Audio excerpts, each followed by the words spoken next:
Let me ask you a question. What do these concepts have in common? Prevention, compliance, marketing, sales, assertive communication, setting limits, and incentives. Look closely. The commonality may not be obvious because they are each associated with diverse areas of endeavor, including medicine, business, interpersonal relationships, morale building, and parenting. Give up? They all involve efforts to influence the behavior of others. What's interesting is that each of these areas have their own literature, consultants, theories, and vocabularies. And many of the people who work in these areas are not aware that everything they are doing is an effort to influencing the behavior of another person or group. As a result, we have no coherent system for identifying the best strategies to get someone to do what we want them to do. Now, some may resist the idea that they are trying to get someone else to behave as they wish. But honestly, isn't that really what we're all trying to do most of the time? Getting someone to do what we want them to do? Think about it. Parents want children to do as they're told. Teachers want students to learn. Marketing firms want people to buy the products they represent. Doctors and insurance companies want patients to take their medication, lose their weight, and stop smoking.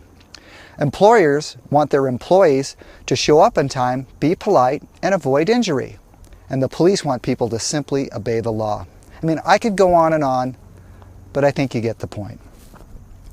If we all have the same goal of influencing behavior, doesn't it make sense that we seek out the best strategies to accomplish it? Or at least increase the likelihood that behavior will actually change in the direction we desire? Many interest groups have found out that telling a story can actually make a difference in the choices other people make. Parents and marketers are probably the best at it. Parents have told stories with lessons embedded in them forever. Think Grimm fairy tales and Cinderella. Marketers consistently tell stories through advertising. Consider that commercials are often stories, they're just 30 seconds long. Neither parents or marketers rely very much on rational arguments. On the other hand, the medical profession hasn't quite figured it out yet. Physicians and insurers still rely almost exclusively on providing reasons for change. No stories are allowed, it seems. The bottom line is this, let's be honest, about the fact that we all spend a lot of time and effort trying to get other people to do what we want them to do.